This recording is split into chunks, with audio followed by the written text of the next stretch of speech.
Bom dia, graça e paz seja com todos vocês neste dia, amém? Nesta manhã gloriosa, né? Que Deus preparou para você e para mim. Estamos de pé, estamos acordados e eu quero sim dizer para vocês o que eu sempre digo de manhã ao Senhor. Obrigada por mais esse dia.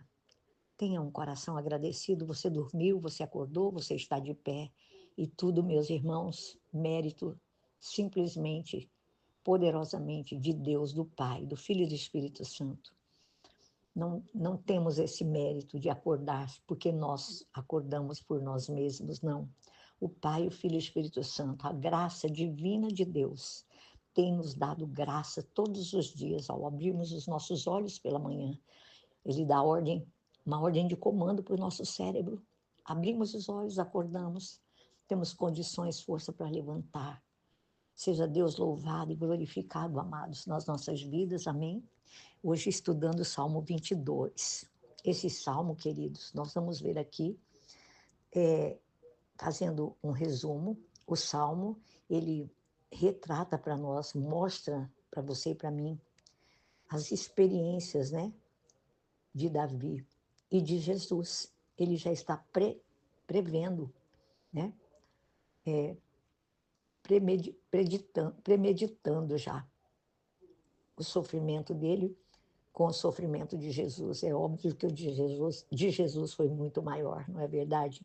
Mas aqui, Davi fala, ele retrata simultaneamente as experiências dele e de Jesus.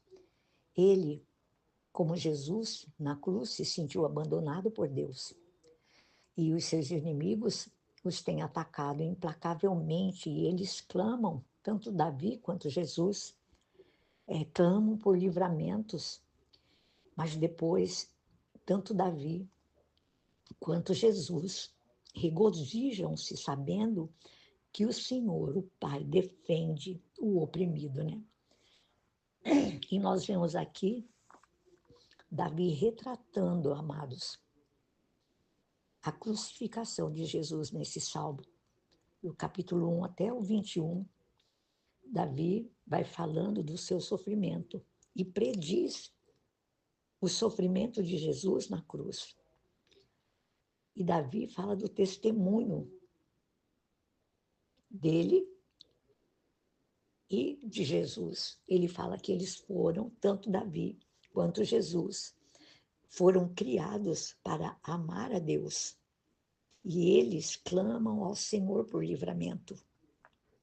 Ele fala aqui da agonia. Ele prediz aqui a experiência de Davi, nos mostra aqui a experiência de Jesus sozinho na cruz, abandonado por Deus, né? Aí o próprio Jesus clama assim: Deus meu, por que me desamparastes? É versículo 2. Davi fala assim: meu Deus, eu clamo de dia, mas não respondes, de noite e não recebo alívio. E ele coloca aqui como Jesus clamou: Deus meu, por que me desamparastes? E ele fala da humilhação que ele sofre. Os seus inimigos fizeram várias coisas a Davi. E como Jesus também sofreu as mesmas agonias, o mesmo desprezo, ele fala assim que ele é zombado e desprezado, que ele é ridicularizado e insultado, que ele é atacado implacavelmente por seus inimigos e que a sua vida ela, ela é derramada como água, que os seus ossos, ele fala, se desconjuntam, que o seu coração se derrete como cera, que o seu vigor seca completamente, que as suas mãos e seus pés são traspassados, as suas vestes são repartidas e sorteadas. Olha, há quantos mil anos atrás, antes da vinda de Jesus, Davi prediz todo o sofrimento de Jesus Cristo nesse salmo. E ele também fala, amados, do sofrimento dele, exemplificando como seria com Jesus. E ele fala da gloriosa coroação de Jesus. Ele louva, ele louva ao Senhor por defender o oprimido. E ele, muitos estudiosos pesquisando falam, sabe, isso como uma referência à ressurreição de Jesus Cristo. Em Hebreus capítulo 2, verso 12, fala isso. E ele fala aqui também nesse Salmo 22, no versículo 26 ao 31, todas as nações adorarão ao Senhor. E alguns também historiadores veem isto como uma referência ao reinado futuro de Jesus. Então, nesses salmos, nós vamos ver aqui no versículo 3, que Davi fala assim: tu, porém, és o santo, és rei, és o louvor de Israel. A Bíblia fala, né, que isso significa que o próprio Jesus, o próprio Deus, ele se sente confortável no meio dos nossos louvores, não no meio das nossas atitudes, sabe, amados, muitas vezes, assim, de ignorância, egoístas, amargas, sabe? Deus se alegra, se sente confortável, amado, quando nós o louvamos, porque Deus, ele habita, a Bíblia fala que Deus habita no meio dos louvores do seu povo. Então, eu falo para você o seguinte, que você e eu devemos fazer uma revisão das nossas vidas. Como é que está o nosso interior? Sabe por quê, amados? Porque o nosso interior, estudando, biblicamente falando, ele é o lugar onde Deus habita. Antigamente, Deus habitava no tabernáculo, que era um tabernáculo portátil, né? Que os filhos de Israel carregavam lá no deserto. E eles entendiam que o aposento interior era um lugar santo, né? Só o sacerdote entrava naquele lugar. Era um lugar onde só o sacerdote tinha acesso. Mas agora, após Jesus, nesse ministério, no plano de Deus, nós somos como um tabernáculo, amados. Pense nisso, também portátil. Nós nos movemos de um lugar para o outro, não é verdade? Mas Deus mora dentro de você e de mim. Olha que glória maravilhosa. E ainda também dentro de nós existe um ato também externo, sabe? Um lugar que é santo, um lugar santíssimo. O átrio externo é o nosso corpo, amados. É o lugar santo, é a nossa alma. E o lugar santíssimo é o nosso espírito. Guarde isso. Eu e você somos o tabernáculo portátil de Deus. Porque você e eu, nós nos movemos de um lado para o outro, não é verdade?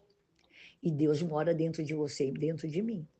Mas também existe um átrio externo, que é o nosso, que é um lugar santo também, um lugar santíssimo. Esse átrio externo é o seu corpo, é o meu corpo. É o lugar aonde Deus habita também. E o lugar santo é a nossa alma.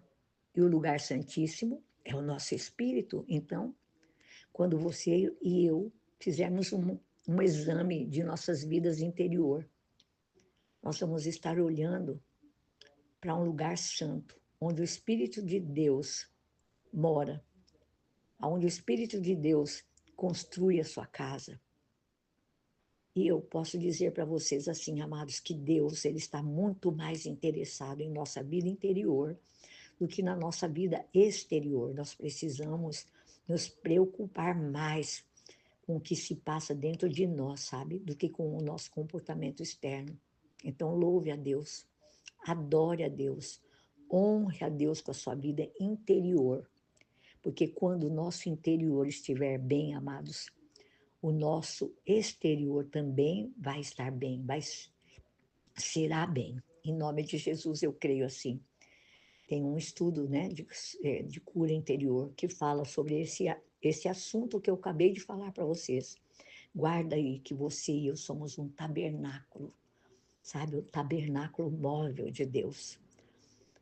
E nós temos o Senhor fez de você e de mim a sua moradia, Ele mora em nós. Né? Hoje, você e eu somos chamados de tabernáculo de Deus, casa de Deus, morada de Deus. E existe um ato externo, né? E existe um lugar santo, existe um lugar santíssimo, que é o nosso corpo, nossa alma e o nosso espírito, aonde Jesus mora. E se você ainda não aceitou Jesus, receba-o no seu coração. Você próprio, sozinho, você pode falar para ele: Jesus, venha morar comigo, habita em mim, eu quero estar contigo, quero, por onde eu for, por onde eu andar, eu quero ser esse tabernáculo móvel que leva, que carrega a glória de Deus dentro de você. Amém? Meus amados, a Bíblia é muito linda, poderosa. Guarde no seu coração a palavra de Deus, né? Então, eu quero falar para vocês o seguinte, no versículo do capítulo 22, verso 3, Davi fala isso para Deus: tu, porém, és o santo, és rei, és o louvor de Israel. Sabe quem é Israel nos nossos tempos atuais? Somos nós. Nós somos o Israel de Deus. Guarde no teu coração essa palavra. Estude esse Salmo 22 e você vai ver Davi, né, falando aqui da experiência dele e já profetizando, predizendo as experiências de Jesus. Amém? Deus abençoe sua vida.